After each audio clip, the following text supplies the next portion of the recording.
remaining junglers. Of course, a decent amount banned away, but if you want early playmaking, if you want Engage to back up Rakan, Lee Sin can do it. Doesn't always scale as well into the late game like Sejuani, but can have a big impact, and it is locked in.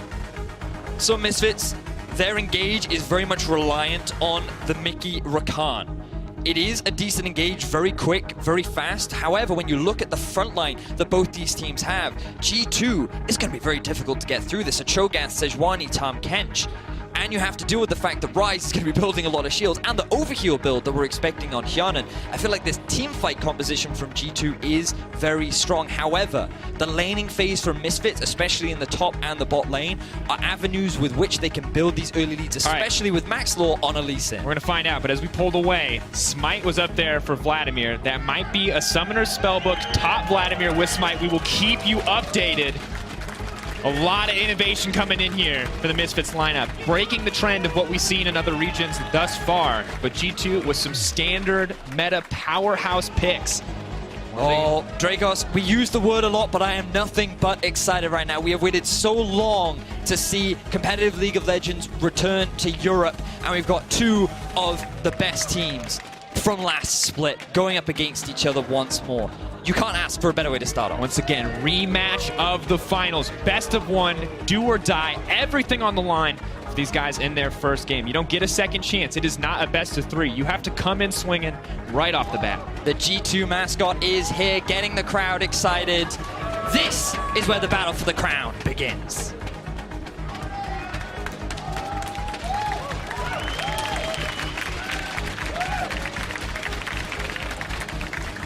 Ladies and gentlemen, Misfits Gaming versus G2 Esports taking to the Rift the first game of the LCS 2018.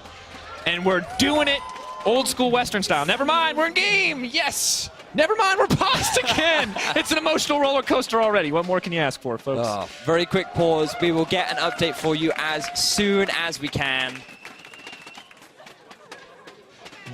Just gives us a bug splat, so see guys, it's just like solo queue. His hand warmers apparently keen on the camera. All right, we're working on it. Maxler's figuring stuff out. You can see. We've got an opportunity now to run through. You can see the champions behind the respective players. Some of the new awesome graphics that we do have in the studio now. But let's talk about this. Senkuk's on the Galio is the one that I'm pretty interested in, because when we came into this, we were like, what is Senkuk's going to be playing like? Is he going to try and fill the role that Power of Evil did? High damage dealer, big playmaker? Or is he going to go to something, a style that we saw worked for Senkuk's, which is very much play towards the side lanes, be a big roamer. Don't try and carry from the mid lane himself, but try to carry the other sides. We are now getting into game. Unpaused, getting ready. You're going to see it on your screen in just a second as the teams kick off their level ones. But I like what you bring up. What role would Senkuk's play? Right now, utility. Has a safe laning phase. But then the question is, who's going to bring the damage? Who's going to be that carry? I see a Vladimir top lane. Is this the year for Alphari, Vedius? Is this the year where Alphari just gets to pop off, just gets to play these carry-style top laners to help Misfits bring home the win? Now, to give a bit of context for people, back in the Challenger Series when Alphari debuted, he played all sorts of carry top laners. He dominated in the Challenger Series. He joined at the beginning of 2017, and he was one of the best performing top laners of Spring. For a while then, he played a lot of tanks, and his summer split performance was not that strong. But now in a meta where we're seeing a lot more carries in the top lane, there was a lot of debate around, could this be the meta once again for Alphari? And now he's playing the Vlad. By going for the Smite, we're likely going to be seeing the Unsealed Spellbook rune. It allows you to change up what kind of summoner spells that you have as you progress later into the game. And I'm curious as to what kind of strategy he's going to use to take advantage of this. Because it seems that for now, Misfits, they're going for an early red start in their half of the map. Very classic, of course, not going to get a leash from the side of Cho'Gath, but that does mean Wonder will have a little bit of lane priority here. Happy to push in early on. Not a lane that we expect to be very bloody. Both of these guys just going to push each other back and forth, scale up, get a few items under their belts. In the meantime, Senkuk's pushes in mid, and really feels like we got to keep our eyes on the jungler in the early game. You brought up Max Laura. feels like he's now pressured into making some early plays. He does not have the better scaling champion. He needs to do something with this Lee Sin early on, and he is set up right now to go to the bottom side of the map where you have a Xayah and Rakan duo. Very much agree. He has quite a lot of options. There's a lot of engage from both Mickey and Hansa, and we know how potent this duel was last year. It's still a very strong 2 versus 2, especially when you look at a Varus Tom Kench lane, which shouldn't have that much power, as we already see in Going in, leaping right out. Doesn't want to get devoured there, so will pull back in the trade, but Wadid is going to burn the Ignite. So as long as Mickey X can heal up, that will be advantage to the Misfits side of the map.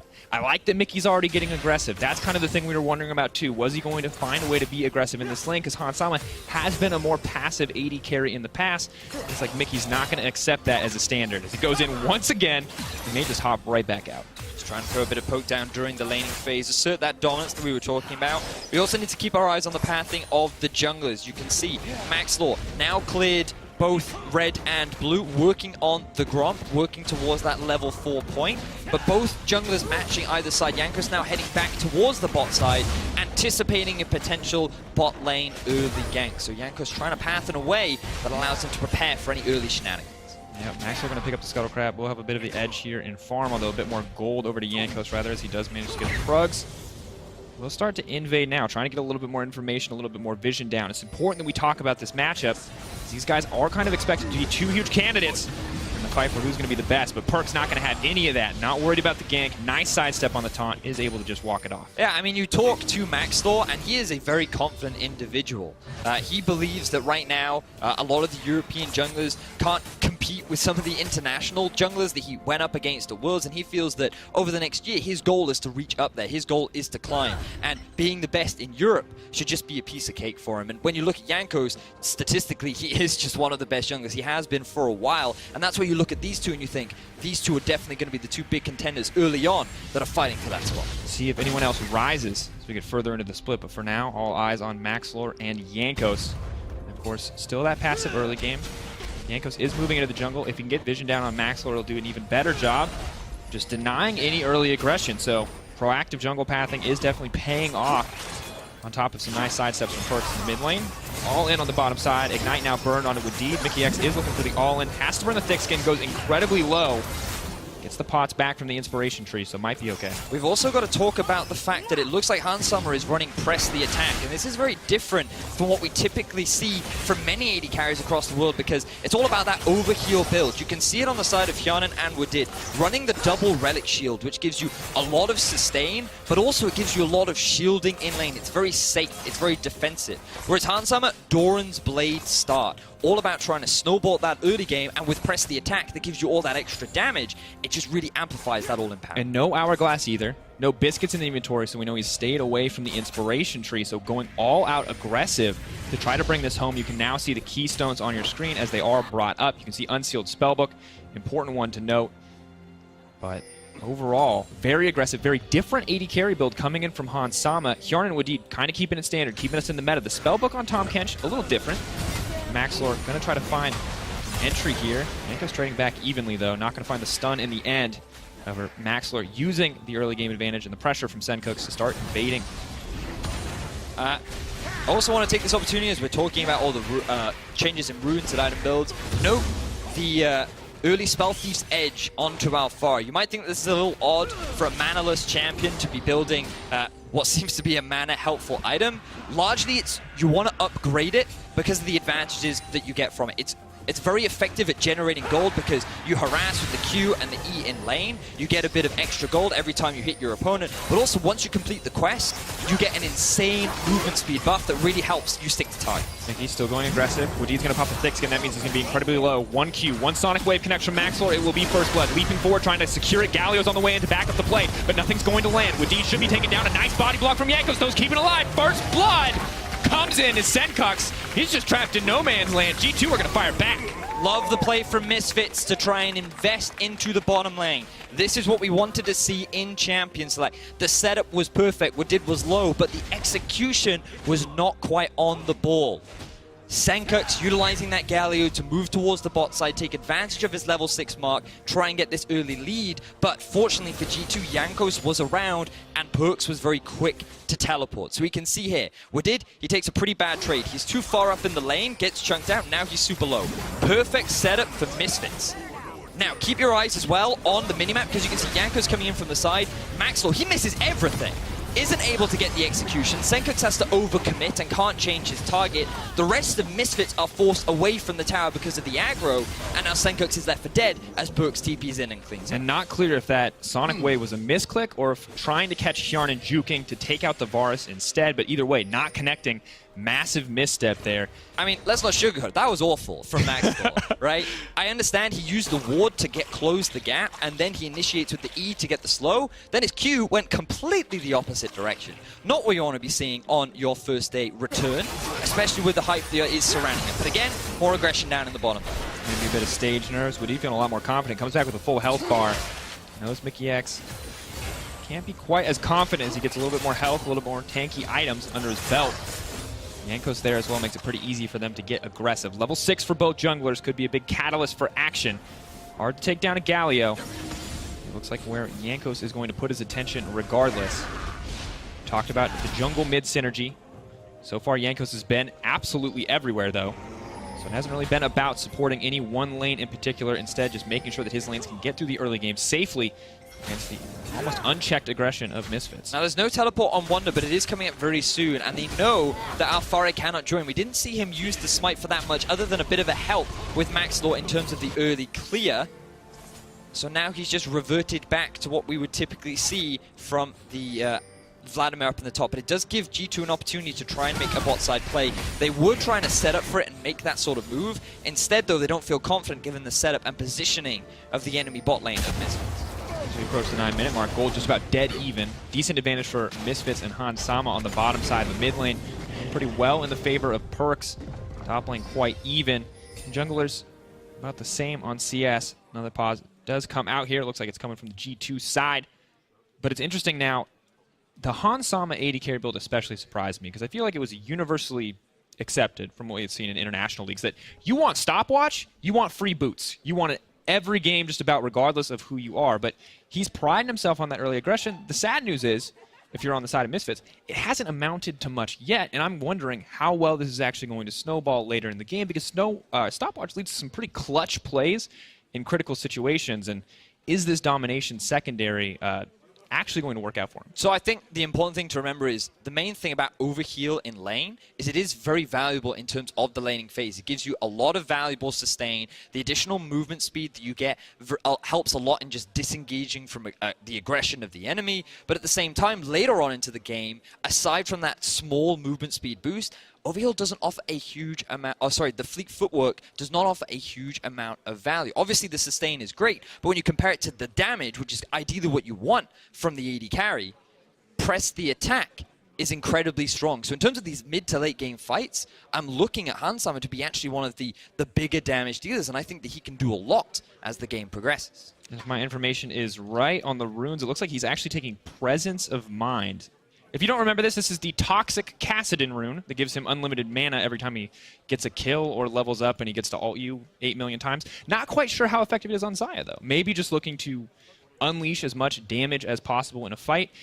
Not going to go for an Essence Reaver, we'd have to assume with a rune like that. I mean, it's hard for me to say. Maybe he has been running out of mana in those clutch teamfight scenarios, but it's definitely not going to provide as much damage as an alternative. Well, we'll have to see how things progress. Right now, we're going to have a quick look back at how that first blood broke down once again. Perks currently experiencing some FPS issues, so we're on the ball of fixing those as quickly as we can. So let's take another look at this. Again, Wadid, his positioning, not ideal. You shouldn't be that far forward.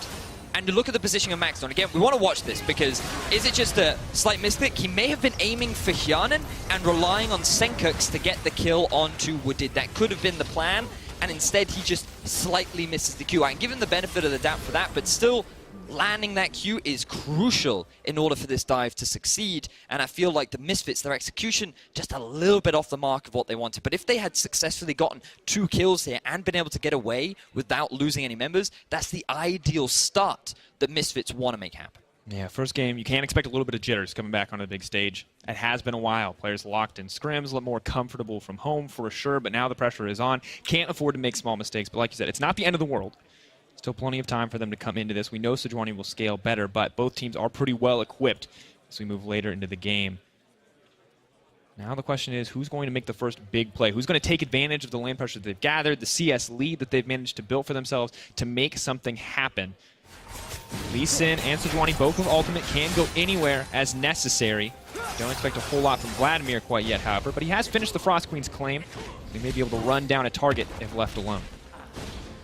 So now looking at some of the other itemizations that have been completed, or are starting to build towards rather. Hansama has now finished that BF sword. Looks like Hyanan going towards the Rage Blade build. I know we've been having a lot of discussions in the office about the value of Rage Blade and Infinity Edge and these heavy crit builds. And in extended fights, that Rage Blade has a lot of value. But in terms of short burst, often the crit build can offer way more immediate damage. And when you look at this lineup for Misfits, it is rather squishy. Yes, there's a decent amount of HP on the Vladimir, but still, how many autos are you really going to get off in this lineup when there's so much mobility and really they're going to be putting a lot of pressure onto these backline members? Is a big question. We'll also give that nice mid-game power spike as well. A lot of those on-hit effects don't need the scaling synergy of crit to be as effective. But we're going to see if this is a decision that pays off in the end. Hansama's first item not entirely clear. He just has the BF sword thus far. And top lane, well, it's not the classic tank fight, but basically the same thing as Vladimir remains incredibly difficult to kill, and Cho'Gath lacks any real way to chase him down at this point in the game. Exactly that. So early on, Vladimir typically quite good at punishing tanks, but the thing about Cho'Gath is he also has his own built-in sustain. He has a lot of wave clear, and his mana costs are not that high, so usually he can outpush the Vladimir early on, and as you can see, he's already been able to successfully build up a pretty healthy CS advantage just by constantly forcing Alfari underneath the turret. So I think the pick was pretty smart from Wonder, and it's doing him a lot of favors so far in the early laning phase. Yeah, working out well, working toward the Abyssal Mask. Should be pretty easy for him to survive. Might not be as easy for his teammates moving forward, but Cho'Gath absolutely lethal as you move later and later in the game. For now, though, Senkuk's locked up. 3 stacks 4 means the stun will connect. Maxlor is on the way in, though, so they're just going to have to back off. Senkuk's good patience, not having to burn a single summoner in that exchange, but Perkz now absolutely in control of the lane. He's going to get that free back.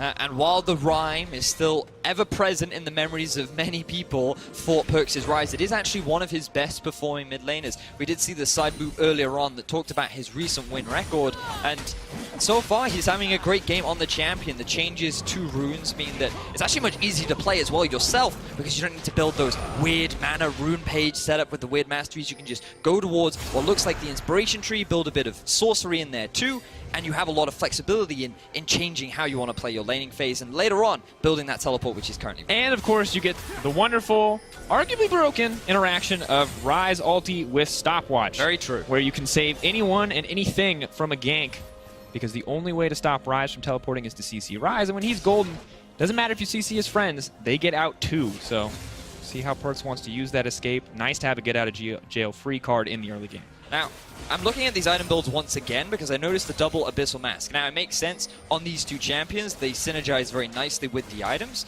However, you're also looking at the composition of Misfits and you think, oh, okay, there's actually a decent amount of AP damage coming out from this roster, but with the exception of Xayah and the Lee Sin. Like, okay, I get it, it makes sense, but when you look at the other side, there's actually a heavy magic damage comp coming from G2. Ryze, Cho'Gath, and Sejuani all mainly dealing AP, and with the Rage Blade on hit builds, Hyanan's going to be doing a lot of AP damage too, so I feel like that G2 could hamstring themselves depending on how they choose to item. Hey, it's a good time to be a Galio. Exactly Absolutely. that. Now, however, as Maxlor heads to the bottom lane, I want to take a chance to look at the supports, because both Wadid and Mickey are both huge playmakers. But the thing that kind of always strikes me as different is Mickey was never the guy who made crazy plays in lane, outside of when he played Scion support that one time. And Camille. Yes, true. Also the Camille Ziggs bot lane. But he has been a guy known to roam mid consistently with Senkuk's as his mid laner. But we're not really seeing that as much from him this game. He's much more lane focused, and it's kind of a big shift in the playstyle he used to bring. One of the big things for Mickey was his ability to move around the map as well, but his focus is on the bottom lane, as we see into the play. Now coming in, looking for the engager. Kong going to get it back, kicking him back to the Galio, but no one is going to get hit up. Stopwatch goes in. Senkuk's looking for the taunt, going to hit multiple members. Mickey trying to make his way out. Flash tries to get to safety. Perkz happy to bring that one up. It is still the 1-for-1 in the end.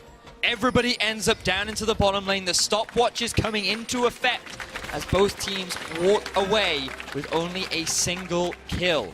Misfits investing heavily into trying to snowball the bottom half of the map. We talked about this in the draft, Dracos, but we were like, this is the lane that Misfits are likely trying to play around, and G2 have recognized that and are constantly answering this early aggression that Misfits are constantly trying to exert. Yeah, and we can see it's actually starting to work out for them well. CS lead just continues to grow for Perkz in the mid lane. He is more than comfortable up against Senkux, happy to take this matchup.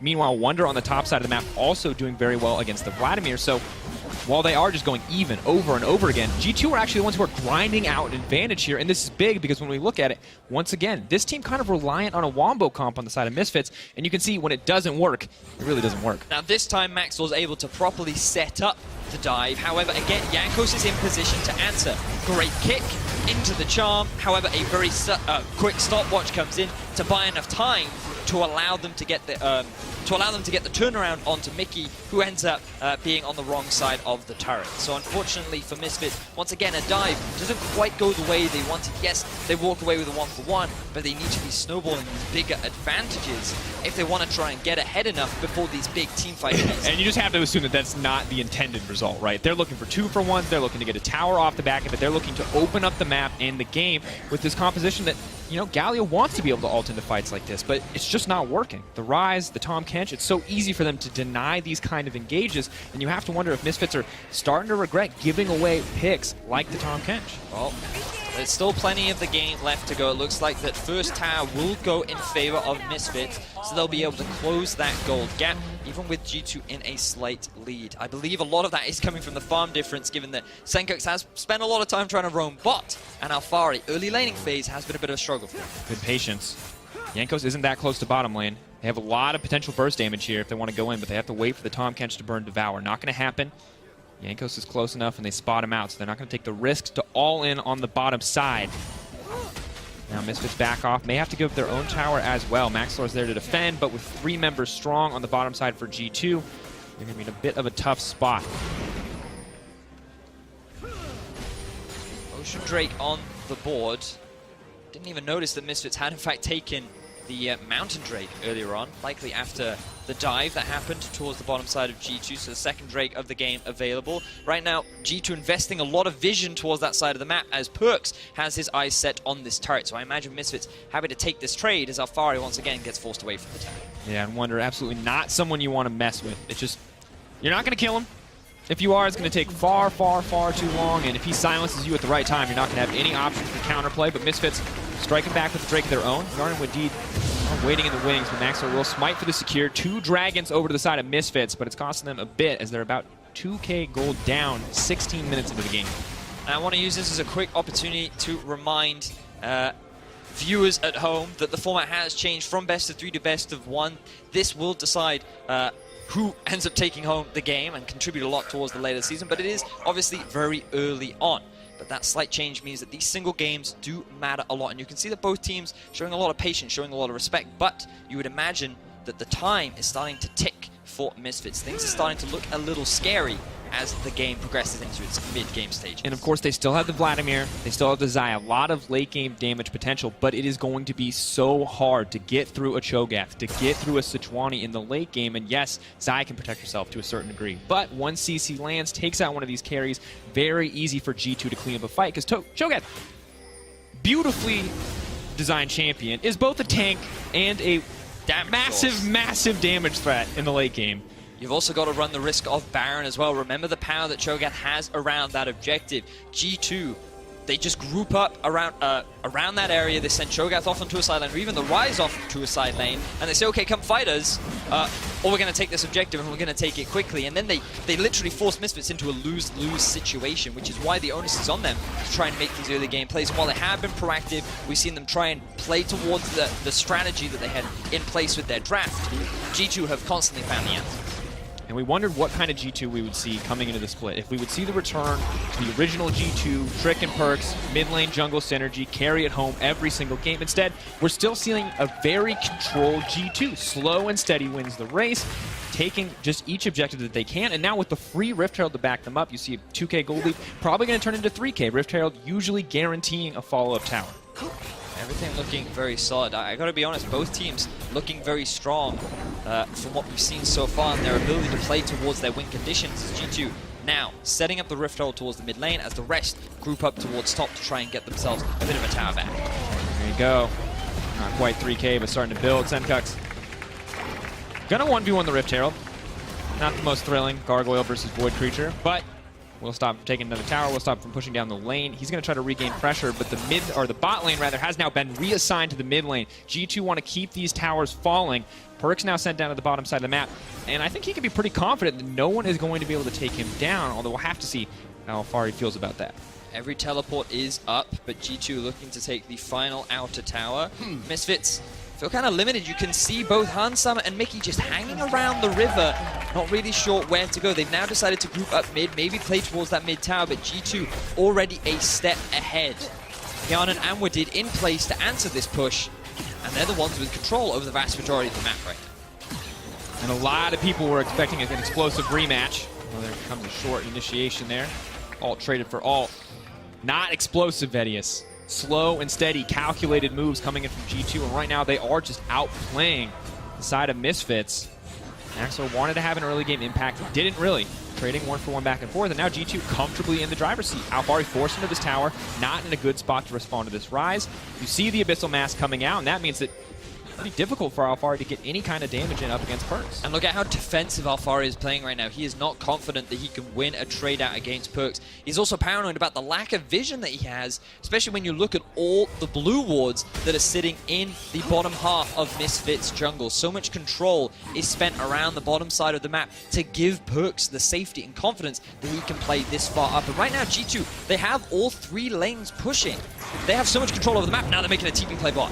Down to the bottom side, Senkux could be in trouble. Needs to make his way out, but it looks like G2 just want the tower. Not going to commit to anything else. But meanwhile, Misfits are not getting anything in return, so that's pure advantage to G2 as they just continue to snowball this gold lead. Excellent map movements coming out from G2 there. The way they're utilizing their lanes right now is fantastic. Having all three lanes pushing, Misfits spread thin. They take advantage of the Tahm Kench ultimate to quickly move from one lane to another, and they secure themselves their fourth tower of the game. You're right, Dracos, this isn't bloody, this isn't high octane. G2 just answered the aggression from Misfits, and now they're playing the G2 game. This is a tough spot to be if you're Misfits. Because they're playing that shotgun composition, right? They've got one shot. They need to find a way to land everything they possibly can on every member of G2 to hope to win a fight. They have enough AoE damage that they can, in theory, win this out. But it's hard. Perk still has to get out of jail free card. He didn't even use the stopwatch. He's just gone straight for Zhonya's. That's how dominant G2 have been. And if they try to commit resources to taking down Perks in the side lane, he gets out free. G2 gets something else somewhere on the map. And you're just caught between a rock and a hard place now. If you're Misfits, however you can see, 70 CS lead. That's actually 274 farm at 22 minutes.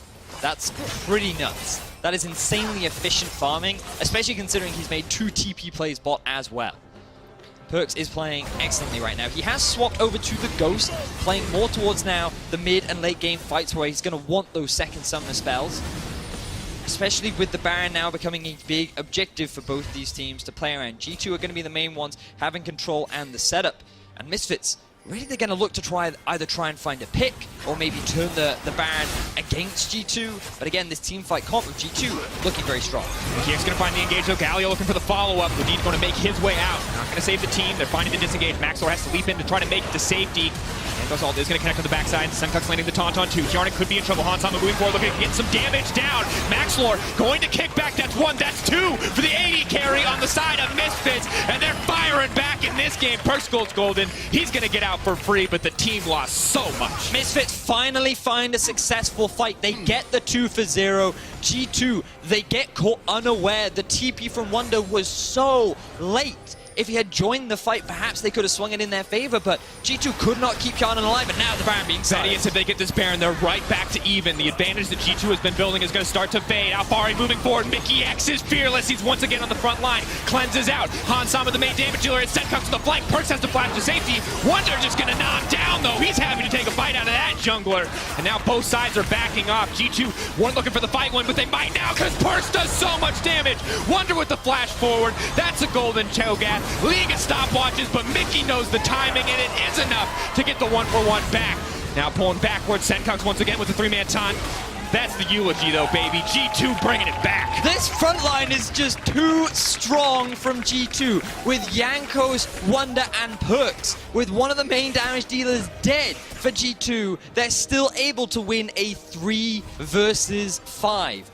Excellent team fighting from G2. Misfits pivot off the Baron. This was the correct call from them. They needed to take either Cho'Gath, or ideally both Cho'Gath and the jungler out of the equation, but they failed to do so. So here, you can see, jump onto Perks immediately. Mickey gets chunked out of the fight because Hansam and Senkux can't get close enough. Now Perks just sitting on the back line, while Jankos and Wonder just soak everything up, and they're just slowly chipping away as Perks is positioning in a way to consistently get damage out. And you think they're finally going to turn things into Misfits' favor, but the stopwatch buys enough time for Wadid and Jianan to respawn, TP back into the fight, and then have the full strength of the G2 roster. And we have to praise Perks and Jankos during that fight. Their positioning was so good in what looked like a losing situation. The flash out at the right time. You can see Senkux so frustrated. He almost had that 3-man taunt. Perks flashes to safety, and he plays perfectly on the back line. Hansama in danger of getting 2-shot that time around. It's a difficult spot to be. G2 not confident enough to take the Baron off the back of that, but they will get a mountain break. Even up 1-1 on the mountains. 4K gold lead still. And it just shows you the power that Wonder brings into these fights. When G2 lost that initial fight, it was because it was effectively a 5 versus 4, and Misfits only really had to worry about Perks. And as long as he wasn't that big of a threat, as long as they kept him busy, the rest of the members could just focus on killing Hyun. And with him dead, then the fights become a lot easier. But the moment Wonder's in the fray, he does damage. He's a frontline. He too had a stopwatch to just buy more time for his team. And G2 just were able to swing things back in their favor. And now you'd think that, oh, the game's returned to even because the kills are 5-5. No, the gold and the map is still heavily in favor of G2. And their next goal is likely to play around this Baron. You mentioned it earlier, and we should mention it again. Feast for the Cho'Gath. Big difference maker here, though. You can see most of the damage coming out on the G2 side is coming in from Perks. Opposite side for Alphari. He has been playing a tank top lane matchup, so that number is going to look a little bit bigger just for top laners in general. But still, Vladimir, huge damage threat in these fights. Someone we have to keep our eyes on. Perks now level 16 on the rise. He's had a fantastic game so far. Looking to get revenge on Senkux after the last time the two met. And Misfits mainly just trying to control these sideways right now. You can see Senkux sent up to the top lane, mainly trying to push that one back out. Alphari getting a bit of push, and then they'll look to push out the mid lane and then reclaim a bit of vision around back. And to be fair, Perks is absolutely crushing this matchup. That's the flame threshold. And, I mean, that's 26 minutes, 340 CS. Guys, do you want to know who the carry on G2 is? I think you might just look at the CS numbers. Everything is being funneled into this guy. This is why he is considered the best mid laner in Europe. Like, he has a lot of hype. Even though G2 didn't perform well at Worlds, Perks was one of the really star performers on that team, and it's exciting to see this revamped roster, the players, the differences that G2 had, because so many questions were around them. How would it play out? And it feels like this is still a very clean, controlled G2. They understand their win conditions. They have talented individuals, and so far, it does feel like that they're doing a good job of keeping Misfits under control. And G2 have to be feeling good about this right now. Perk's a player that the organization is committed to for multiple years now. Definitely paying off. The roster rebuilt around him, and he is showing up here first game. No nerves, no hesitation, it looks like. Making confident moves across the map. Content to just keep pressuring in on this side lane. Now, we still have to keep our eyes on Hansama, because we talked about how in the early game that would be the lane the Misfits want to play around, want to try and snowball. And to be fair, he is 4-0-1 right now. He has completed 3 of his core items, investing very early in a Lord Dominic's regard to help him get through some of these tanky members. So he can still play a big role, and you're looking at how he and Perks will influence these later stages of the fights. Definitely carries to keep your eye on. Alphari and Wonder, too, as top laners, seeing what influence that they will have. Way more damage coming out from the Vlad overall. Wonder provides so much CC, so much disruption to shut down anything that Misfits want to bring to the table. And if you're Mickey X, you got to be careful. You can't go in when that silence is up. You can't go in right onto that Cho'Gath. everything could get canceled and you could get devoured. Because that is not a tanky Rakan by any means. It's about getting in and getting out. So it will be difficult for both sides to play these team fights effectively. And despite the lead that G2 have built, you still have that wombo combo. You still have that perfect shot coming in on the side of Misfits if they can find it. There's a decent amount of heal for Hansama too. It's going to be very much about how these fights play out and the positioning of Pyeongchang. He has gone for the Rage Blade, Blade of the Ruin King build, so a slight deviation from what we've been seeing over in the LCK, where they've gone for more of an on-hit, static shiv, wit's end kind of itemization. Instead, he's a little bit more well-rounded now. He realizes there's a lot of HP on the other side from the Vladimir, from the Galio. He wants to make sure that he has that extra bit of percentage health damage to make sure that he's still doing damage. Yeah, Max are tempted to start this Baron, but the pit is definitely warded. Don't think that they have vision on it. G2 are going to have perfect knowledge. Wonder has TP. Maybe they're just hoping to get the TP out. If they get this low enough, though, they'll be able to take it. Can't really contest against the Cho'Gath. MickeyX does burn the Clent. Is looking for the engage back. Galio ult is going to connect onto 3. Swallowed up so Wadi can spit out Perks and take him to safety, but Perks just gets taunted up immediately and take it down. No! He's going to get the escape. Oh my God! Right there! Alfari's right there! They're moving in against him! Sidecux is a fiend in this fight, and he's going to find one. Maxlor looking for the cleanup. Hjarnan with the outplay. What is this fight? So many amazing plays, and it is G2 that actually take the team fight win. Hansama trying to chase after Wonder, but wow, what a team fight from both these teams. Fantastic performance. That was great to watch. Yeah, that was... Whew, it's good to be back. Hansama, absolutely a threat that G2 are going to have to respect, and a lot of people would look at Mickey's scoreline right now, see 0-3-7. Don't hold that against him. This man has been making some insane engages. The follow-up is there. The synergy between him and Senkux, you can see it here. You'll notice here, Mickey uses the cleanse because he actually changed his ignite to the cleanse, allowing him to break free from the Rise prison. He gets eaten up by Wadid, but then spits straight out into Senkux, and you think, oh, that's it, he's going to die. But no, he has the Zhonya's, he has the ulti to very clutch get out, but in the end, he ends up dropping. And meanwhile, the Vladimir on the flank, you're sitting there thinking, okay, he's holding off 2 of the members, he's keeping them busy, he's drawing their attention. But because he drops and Hjarnan gets that kill, G2 actually end up swinging the fight in their favor, and now both teams back towards the Baron. Hit the point in the game. Both teams scaled up. Both teams ready to fight. All about that Baron dance. That means another fight is on the horizon. He was actually going to get the setup, though. A lot of this about finding the right way to get vision down, to get pressure in your lanes before you can take an uncontested objective. G2 have the edge as they get a bit of vision in the pit. 31 minutes into the game. Mickey in a bit of danger, but he will be able to dash out to safety towards Hansama. Talked a lot about how G2 wanted to be the ones setting up for this Baron, and they have started it. There is no vision on the side of Misfits. Vladimir does have the TP, though. Jankos is taking the blast cone, 3K and dropping. Almost nothing that they can do. Oh my God! The follow-up! The engage, they've already got the Baron. Perks goes gold, he goes away, but that is a walk of shame, baby. G2 looking for the re-engage, looking to get back, but the cleanse once again plays clutch for MickeyX. Senkux is trapped in the pit. That's going to be his tomb. That's going to be his grave, but Misfits still walk away with the Baron. That was sick from Maxlor. He had no vision of the pit. He closed the gap as quickly as possible. He used the ward jump, he used the Q. He didn't even have the extra execute damage. He just uses the smite, and he's able to take it away from both a Cho'Gath and the Sejuani smite. Yes, Misfits, they're going to lose a tower, and they could potentially lose more. So G2 end up, yes, they win the fight, but they end up losing the Baron, and Misfits, they can use this to stall out the game a little longer. But because Maxlor and Senkux died, because the fight plays against them, G2 actually take the immediate edge. Gold still will help out in favor of Misfits, but it's now about what they can do with this Baron. G2 going to get another Mountain Drake, they can get that one for free. But with the Baron buff, they may now be forced on the defensive, forced to play under their towers a little bit. Misfits have the freedom to group up around this Baron buff, take some objectives back of their own. You can see it's 5 towers to 1. It's not going to be that way for much longer.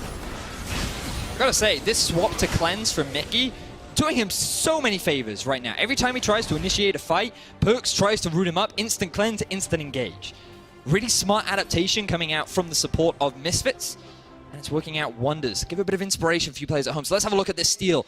Maxlor using the Q to get out of the wall. Again, no vision, and is able to smite steal away. And at this point, ideally, they just want to get out. But Senkux, he doesn't have the flash anymore. He unfortunately walks into the pit rather than towards his teammates. But they walk away with the Baron. Misfits lose the tower. My word. Max Law, yes, you messed up early game, but that was a redemption if I've ever seen it. Absolutely. Has to hurt for Wonder. What a great first game, return, 2018 EU LCS, and we've had such a great game so far. It's pretty calm for the early game, but it's definitely started to pick up. They're going to find the engage, moving forward. Hansama is low, getting collapsed on by multiple members. He is like, Wonder! Stone Blade Feast! Haven't seen that one in a while. He's going to get taken down. Maxwell's running for his life, but there's no chance. Wonder's cleaning up the fight. The top lane Cho'Gath is just such a monster. Excellent collapse from G2, and the chase isn't over yet. Oh, Alfari's going to run for his life. Rooted up, but still pooled. Knockup not quite going to connect. No chance, though. G2 clean up. Mickey, the only survivor of what was a clean fight from Gene 2. Hansama was stuck between a rock and a giant man-eating monster. And unfortunately for him, the man-eating monster was closer. Great flash, use of the stone play, instant execute. Even with the Baron on Mickey, I don't know if it's going to be enough to stall. And this is likely an inhibitor going in favor of G2. It was such good positioning from G2, Vedius. I want to see it again because of how there was nowhere for Hansama to go. How he was doomed the second he walked into that jungle. And that was some solid team play coming in on the side of G2. Now they grab their inhibitor.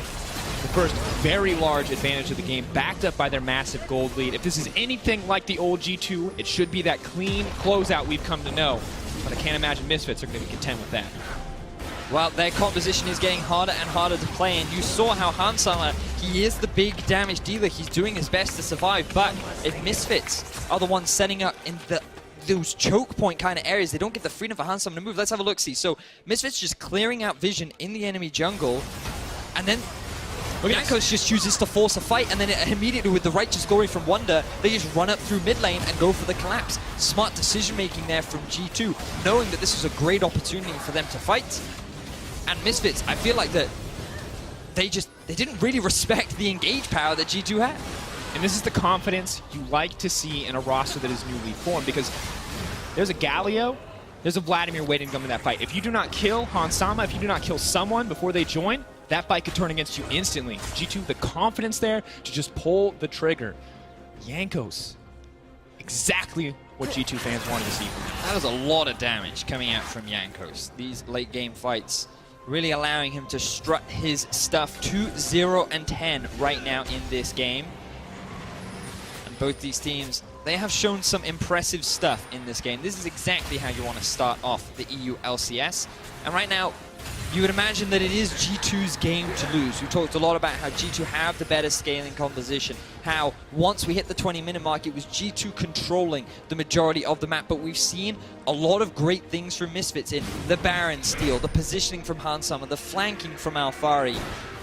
Let's see if they can use that creativity once again to find another successful fight against G2. Oh, Mickey X. Sidestep. Just getting a little cheeky, moving forward, looking for that engage, looking to start something up. His team's favor. Rise on the top side, gonna be tough for Sencux to answer that. Doesn't really have the wave clear. No AP in the build. Little MR should help out. The Rise will just be able to pressure down. No Baron, but G2 might not need it. 10k gold lead should be more than enough, and we're approaching the double flame horizon for Perks. We're on a first statement game for G2. Well, this is starting to look like one. God, that feels bad. Misfits just playing the defense right now. Max Law, if he can get a good kickoff onto Hyun, that might not even be enough because of Wadid. Now Sencux, winning out on this 1v1. She's starting to turn this one back. So Perks may have gotten caught up under tower. Hard to match the sustained damage, though. A lot of shield's going to come into the overload, but Sencux actually holding his own here is pretty big for Misfits. One less point where they're bleeding out currently. I feel like G2 right now just waiting for the Baron and the Elder Drake to respawn. Big objectives that can force Misfits out of their base and into a situation where G2 can once again find a successful fight. But those have also been those opportunities where Misfits have found those small picks, have been creative with their engages. Pressure still on Misfits right now to find that other window, and the priority for them is going to be reclaiming a bit of control over their jungle. You can see a lot of the wards now being spread out through their half of the map, so they can spot G2 if they try and look for these picks, if they look for these plays. And it's very much just about having that semblance of control rather than being forced to just hide into your base. Getting what they can for now, but it's still tough. Mickey constantly having to battle dance his way out. Those ruptures from Wonder, and Cho'Gath basically unkillable. And Full build on Wonder and Perks at 38 minutes into the game. And this is the solo queue nightmare for Hansama. Cho'Gath, Sejuani on the enemy team. Yep. Randuin's picked up for Jankos as well. Going to make Hansama's life even more difficult. G2 are grouping up in the jungle, and this was the control that we were just talking about. G2 want to deny it as much as possible. Force Misfits into taking these risks as Senka's taking that. 3 stacks, 4. Chain CC is there. Mickey can look for the counter engage. Senka's has already taken a lot of damage. Sharon will be there as well. Has to flash out to safety. Decent advantage coming through. Under with the Ghost is going to burn it out. That's how far he forces it. Mickey, playing with fire there. Perk's just going to pour him right into the pit. Not going to quite get all of them. Here we go. Can Maxwell do it again? Zero vision. TP flank coming in. This is it. We talked about this is the shotgun. One shot. They need to find the kill here. Baron already down. G2 with advantage. Misfits running straight to the Elder Dragon. They could not close the gap. But look, while Misfits go to the Elder Dragon, G2's eyes are on the base. They have a minion wave up in the top lane. They have the Baron buff. And Misfits, I think they're going to get caught with their pants down. Sunkux is backing now. 3 members still on the Elder Dragon. They're going to be able to burn it down. They're going to have 3 stacks. Decent amount of damage may turn the fight, but they're going to lose an inhibitor here. G2 can just back away. G2 have no reason to stay after this inhibitor. Misfits have no way to start a fight. Clean win in the end coming out for G2 here. Absolutely positive trade in their favor. Oh, yeah. Misfits recognize that, you know what, we can't take the gamble. We don't want to. Mickey, though, has to be careful.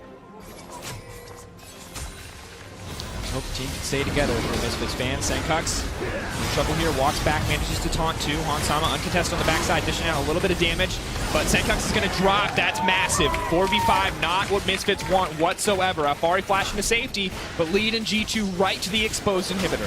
G2, they do not want to slow down. They feel strong, they feel ready, they have the Baron buff, and they're just going to face tank this final inhibitor. All they need is minion waves to finally close out this game 1 of the 2018 EU LCS. Third inhibitor going to drop. So often the death sentence if the 10k gold lead isn't enough. Finally connects a rupture onto Mickey, but G2 not going to get greedy. 1 member down, they don't want to push it. They don't have the creep waves. They're just going to back off, come back once all those super minions to force their way inside the Misfits base.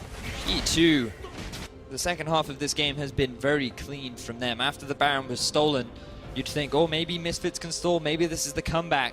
But G2, they did not give them that opportunity. They've just stranglehold, or they put a stranglehold rather, onto Misfits and have slowly started to bleed them out. It's been a bit of a long game. It's been full of action. But largely the control seems to still be there from the side of G2. Vedius, I'm surprised. Everything I heard, everything I expected based on how old G2 functioned, people thought it was all Sven and Mithy leading the team to victory. Looks like Perks a much bigger component of that. Looks like G2 has retained its former identity. And this kind of dominance is something you have to be scared of if you're a European team. It's something Misfits are scared of right now, this controlled play style.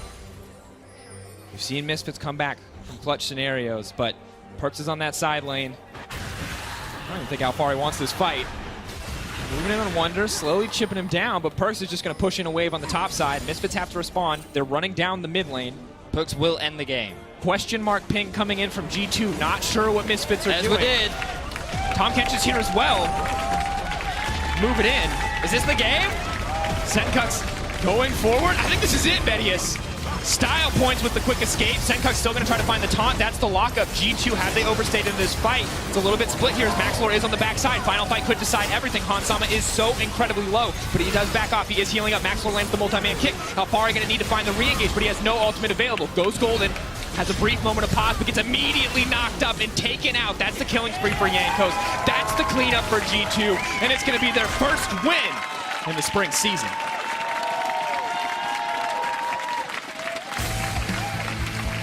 Great game and performance from G2 there. You can see the happy faces of the newly formed G2 squad.